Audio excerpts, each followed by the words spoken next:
The afternoon sun of early September cast long, sleepy shadows across the tree-lined streets of Maple Hollow, Pennsylvania. It was one of those perfect autumn Saturdays when the first whispers of change had touched the leaves, painting the suburban landscape in warm, fleeting hues of amber and gold. The town, known for its white picket fences and seasonal fairs, maintained that Rockwellian small-town charm that made neighbors wave at each other from their porches, a tableau of idyllic American life. Elaine Whitmore sat in her living room, her gaze fixed on a conspicuously blank spot on the wall where a family photo once hung. She had removed it years ago, unable to bear the daily confrontation with Nathan's bright, 8-year-old smile, a permanent fixture of a past that felt like another lifetime. The silence in the house was a physical presence, a heavy blanket woven from 10 years of unanswered questions and suffocating grief. The doorbell rang, a sharp, cheerful sound that felt like a violation. "Elaine, it's me," Donna's voice called through the door. "Are you ready?" Elaine opened the door to find her best friend standing there, a vision of supportive determination. Donna had been persistent all week, suggesting they attend the Lavender Grove Community Yard Sale in the neighboring development of Ash Hollow, just 4 blocks away. It was an attempt to coax Elaine from the self-imposed prison of her home. "I don't know if I'm up for this," Elaine said, her voice raspy from disuse. But she was already reaching for her jacket, a small concession to Donna's relentless optimism. "You need this outing," Donna insisted, her voice gentle but firm. "It's been 10 years, Elaine. You can't keep living in a mausoleum. 10 years!" The words hung heavy in the air between them. 10 years to the month since Nathan, her vibrant, curious son, had vanished from his own birthday party in Briarwood Park. The police had no leads, the case had gone cold long ago, and Elaine had been living in a perpetual state of suspended animation ever since. "I've always liked yard sales," Elaine admitted quietly, a ghost of her former self surfacing. "They're like time capsules. All those old items remind me of better times." Donna's face brightened. "That's the spirit. Come on, when was the last time we did something together outside your house?" "I can't even remember." As they walked to Donna's car, Elaine noticed how the neighborhood hadn't changed. The same mighty oak trees lined the streets, their leaves just beginning their fiery descent. The same houses stood with their well-maintained gardens. Time had moved forward for everyone else, but for her it had stopped on that terrible day. Frozen on the image of an empty swing set and a melting birthday cake. The Lavender Grove Community Yard Sale was in full swing. It was a sprawling, neighborhood-wide event with dozens of families setting up tables on their lawns and driveways. Vintage clothing hung on makeshift racks. Old books were stacked in cardboard boxes, and kitchen gadgets from decades past gleamed in the afternoon light. The air buzzed with conversation and the friendly haggling of neighbors. Elaine had to admit it felt good to be out, to be surrounded by the comforting normalcy of it all. They stopped at several tables, examining items, making small talk. Donna bought a porcelain teapot. Elaine ran her fingers over a set of embroidered pillowcases. Then she saw it. At first, she thought her eyes were playing tricks on her, a cruel mirage conjured by a grieving mind. Among a jumbled collection of children's toys and books on a folding table, something blue caught her attention. She frowned and moved closer, her heart beginning a slow, heavy thud against her ribs. It was a Game Boy device, the color unmistakably teal. But it wasn't just any Game Boy. As she picked it up with hands that had suddenly begun to tremble, she saw them. 3 Pokémon stickers, a cheerful Pikachu in the center, flanked by a Squirtle and a Charmander. The placement was exact, the edges slightly peeling in a way that was intimately familiar. "Nathan," she whispered, the name a painful, rusty key turning in her throat. "What is it?" Donna asked, noticing her friend's sudden, rigid stillness. "This is Nathan's," Elaine said, her voice stronger now, but shaking with a decade of repressed emotion. This is my son's Game Boy. Look at the stickers. They're identical. He loved Pokémon so much. The memories came flooding back, sharp and vivid. Nathan's school friend, Mark, had given him the Game Boy for his 7th birthday, just a year before he disappeared. He had carried it everywhere, a constant companion. She remembered the daily struggle of convincing him not to bring it to school. The specific way he had arranged those stickers, his little tongue poking out in concentration. "Are you sure?" Donna asked gently. "It's a popular toy. I'm 100% sure," Elaine said, clutching the device as if it were a holy relic. "No one else could possibly have this exact Game Boy with these same stickers in this exact pattern." "Can I help you, ladies?" An elderly man approached them, his friendly smile quickly fading as he took in Elaine's distressed expression. He was tall and carried himself with a certain authority despite his casual weekend attire. "Where did you get this?" Elaine asked, her voice trembling so badly she almost dropped the device. The man reached out instinctively, his large hand closing over hers to steady the Game Boy before it fell. "Whoa there, are you all right?" "This is my son's," Elaine said, her voice rising, cracking with a desperate, hysterical edge. "This is my missing son's Game Boy. Where is he? Where's my boy? Please, if you know where Nathan is, please tell me so I can see him again." Her plea, raw and piercing, began to attract attention. Nearby sellers and shoppers turned to stare, their conversations falling into hushed whispers. The man's expression shifted rapidly from confusion to hesitation, and then to a guarded fear. "I don't know what you're talking about," he said, pulling the Game Boy from her reaching hands and stuffing it defensively into his jacket pocket. "No!" Elaine panicked, his furtive action only confirming her suspicions.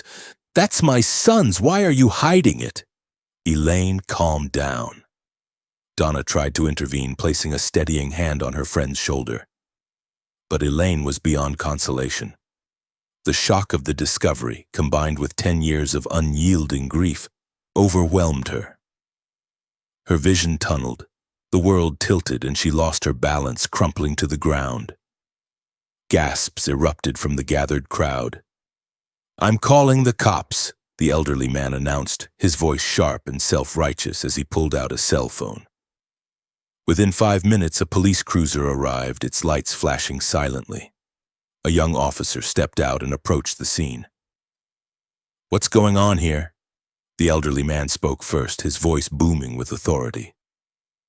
"This woman started panicking, claiming this Game Boy I'm selling belongs to her son. She has no evidence and tried to take it from me." "Sir, may I see the device?" the officer requested. The man crossed his arms. "Legally, I don't have to show you anything. This is my property. I have rights." "Sir, I'm asking you to cooperate," the officer said, his tone firmer now. "I know my rights," the man insisted, his hand hovering protectively over his jacket pocket. Elaine, still on the ground with Donna's help, looked up at the officer, a flicker of clarity cutting through her panic. "Please, call the detective working on my son's case, Nathan Whitmore. He disappeared 10 years ago." The name clearly registered with the officer. He radioed for backup and to contact the detective. Within minutes, more police cars arrived, along with an unmarked sedan. Detective Morrison, a man in his 50s with weary eyes and graying hair, stepped out and immediately approached Elaine. "Mrs. Whitmore," he said gently. "What's happening?"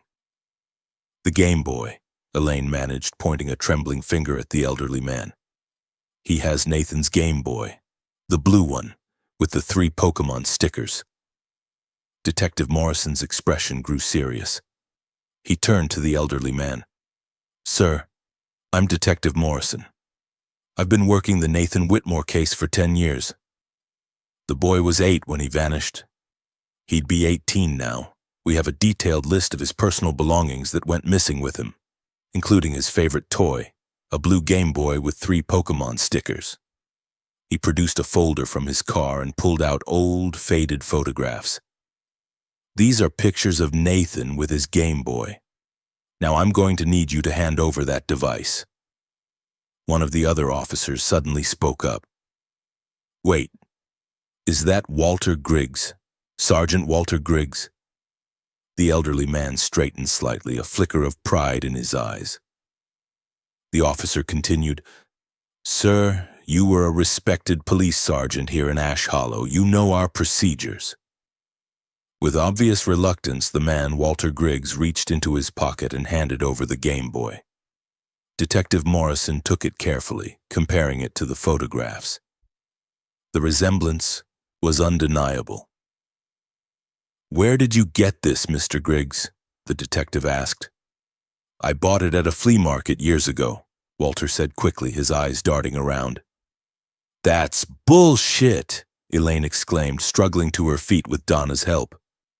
He has something to do with my son's disappearance. Ma'am, please, Detective Morrison said. Then to Walter, we're going to need your permission to search your property. Fine, Walter said, his jaw tight. Do what you need to do. The officers began with his car and the boxes he'd brought to the sale, but found nothing suspicious. We'll need to search your home as well, Detective Morrison said. Walter sighed, a long-suffering sound. Whatever. But I don't want that woman, he pointed a finger at Elaine, on my property. The group made their way to their vehicles. Detective Morrison helped a shaken Elaine and Donna into his car. Walter led the procession to his house just a block away, a convoy of suspicion following in his wake. As they drove the short distance, Elaine's heart pounded a frantic rhythm against her ribs. After 10 years of nothing, could this finally be the break they needed? The autumn sun was beginning its descent as they pulled up to Walter Griggs' modest 2-story home. Wait here, Detective Morrison instructed Elaine and Donna. Through the car window, they watched officers move methodically through the rooms. The minutes crawled by. Finally, Detective Morrison emerged, his expression unreadable. We found nothing, he said gently. No evidence of a young boy having been here. 0. Elaine's heart sank. She had been so certain. Another officer approached. Ma'am, if I may, Mr. Griggs was well respected. I worked with him briefly before he retired. I can't believe he would harm any child. But the Game Boy, Elaine protested weakly. We can't prove it's the same one, Detective Morrison explained. We couldn't find any usable DNA on it. Without concrete evidence, we can't investigate Mr. Griggs as a suspect. They walked back to the house where Walter stood on his porch. Mr. Griggs, the detective said, we'd like to keep the Game Boy as potential evidence. Walter waved his hand dismissively. Take it. I have no use for it. He looked directly at Elaine. Would have sold it to you if you hadn't been so offensive. That's my son's, Elaine said, her voice steady now, cold with suspicion. It's evidence. I don't have to buy what's ours. Detective Morrison stepped between them.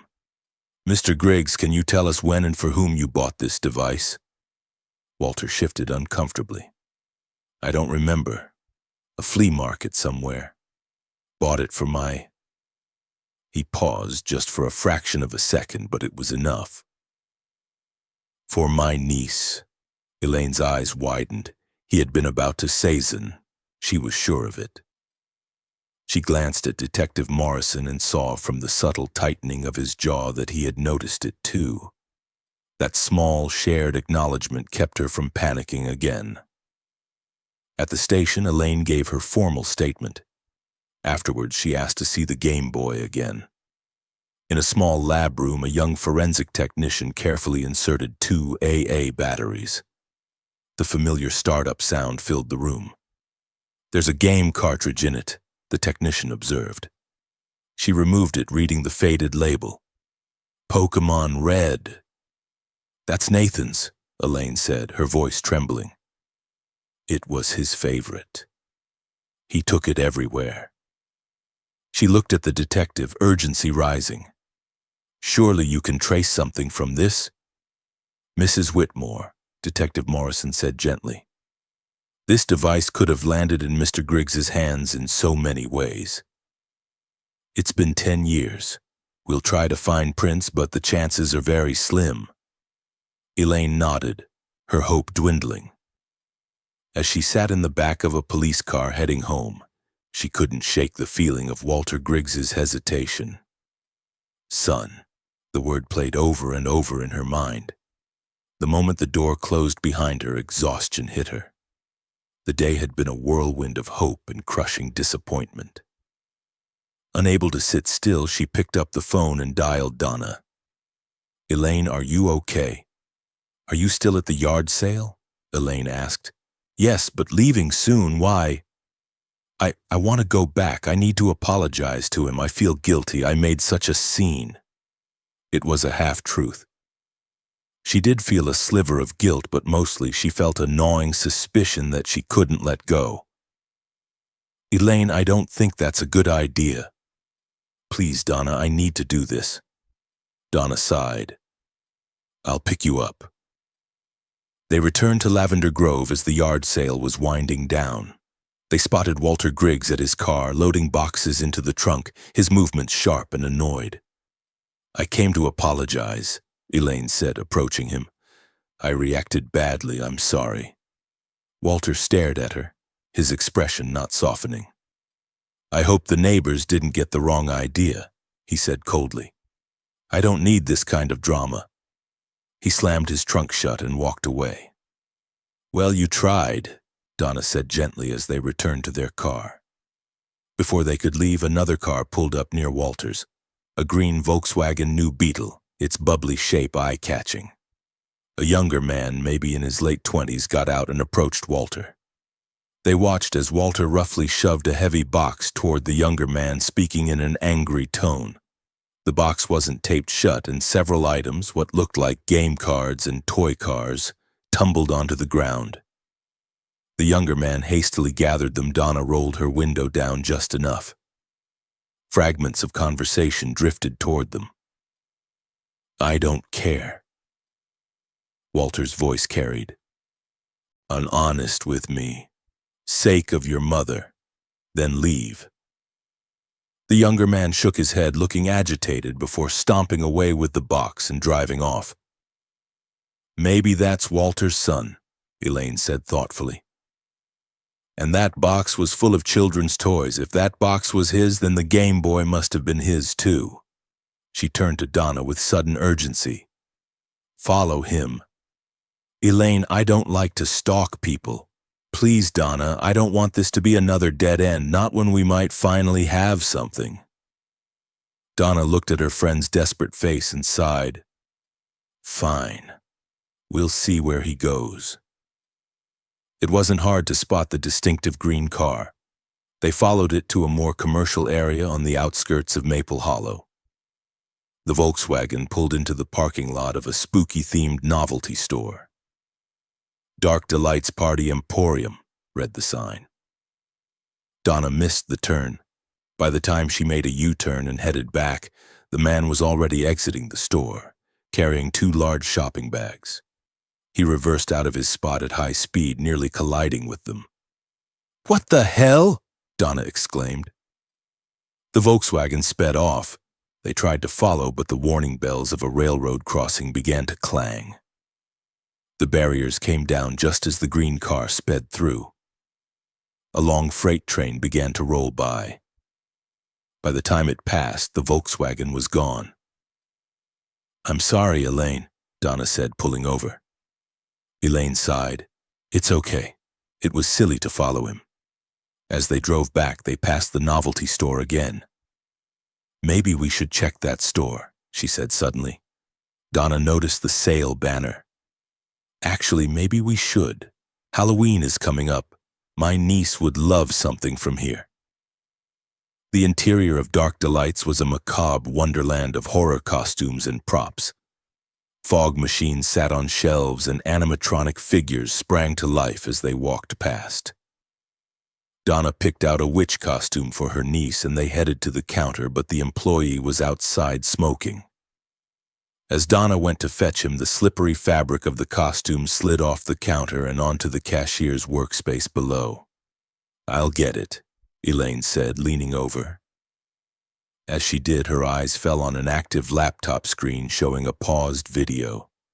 Her hand accidentally brushed a key and the video began to play. It was a grainy, low-quality clip of a dark, wooded area at night. Then a face appeared close to the camera, the same man they had followed. "What were you doing?" the clerk asked, rushing back inside, his voice anxious. "The costume slipped," Elaine explained. "Sorry, but who was the man who came here earlier?" The clerk became defensive. "Did you do anything to my laptop?" His hand darted to the mouse, but in his haste he accidentally revealed what was behind the video window, a Yahoo Messenger group chat. The title read, "Scary Fun Party." What made Elaine's heart stop was seeing a name in bold text within the chat. Nathan. "You were snooping," the clerk accused, slamming the laptop shut. "No, you don't understand," Elaine said urgently. "My missing son was named Nathan." "Why is that name there?" the clerk scoffed. "It's a common name. It's just a party plan." Donna stepped forward. "The police uncovered a lead this morning that points to that man's father. Now we have this. We'll have to alert them." The clerk, whose name was Tony, broke. "Please, I don't want trouble. The man's name is Derek. He's hosting a party at a family property. I just sold him costumes and gear." He opened the laptop again. The messages talked about a surprise for Nathan, mentioning the need for full top-tier fear visuals. And there was an address. Elaine was already dialing the police.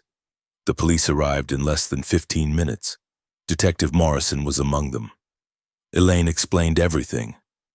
An officer ran the address. "Sir, this location is just outside town, an old abandoned cottage."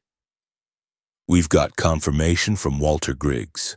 The dispatcher's voice soon crackled over the radio.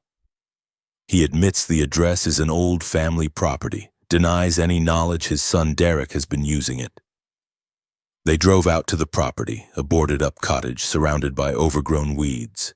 Derek's green Volkswagen was there. The police approached carefully. The front door was ajar. As they entered, Elaine, who had followed against orders, heard something. Strange voices and laughter coming from behind the property. Through a broken window, they could see flickering lights in the woods. The officers headed out back. The sounds grew louder, music, laughter, and what sounded like screaming. Then a commanding voice rang out, "Police! Everyone, raise your hands!" The music stopped.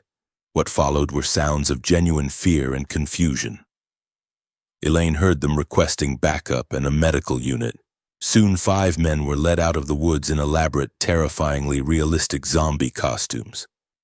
Among them was Derek. An officer approached Elaine, his expression urgent. "Ma'am, we found a young man in the woods. He says his name is Nathan. He's extremely distressed. We need your help." Elaine's legs nearly gave out. She followed the officer into the woods. There, illuminated by flashlights, a young man was crouched by a fire pit, rocking back and forth. "You're all zombies," he kept saying, his voice choked with terror. "You're going to kill me. I should have stayed down there." Elaine moved forward slowly. "Nathan," she said softly, "Mom's here. I'm your real mother and I'm alive." Slowly, the young man lifted his head. His face was streaked with tears and dirt. He was 18, not 8, but it was him. The shape of his eyes, the curve of his nose. It was her, Nathan. "It seems he's under the influence of a hallucinogen," an officer said quietly. At the hospital, the story came out. Derek, believing Nathan was his little brother from another life, had lured him away from his own birthday party 10 years ago.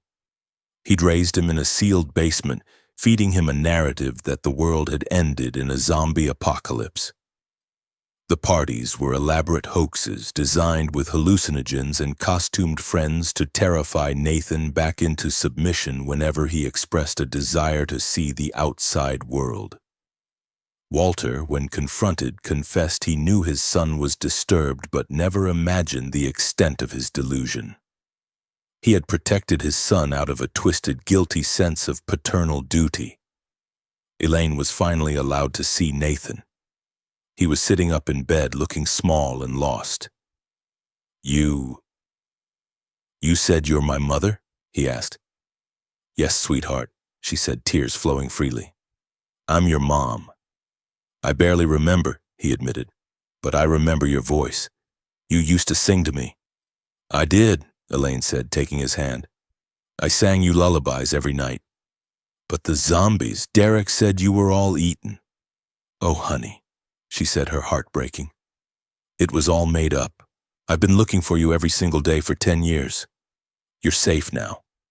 He leaned into her embrace, still fragile, still scared, but for the first time in a decade, he was home. The road ahead would be long, but they would walk it together, mother and son, piecing back together a life that had been so cruelly stolen.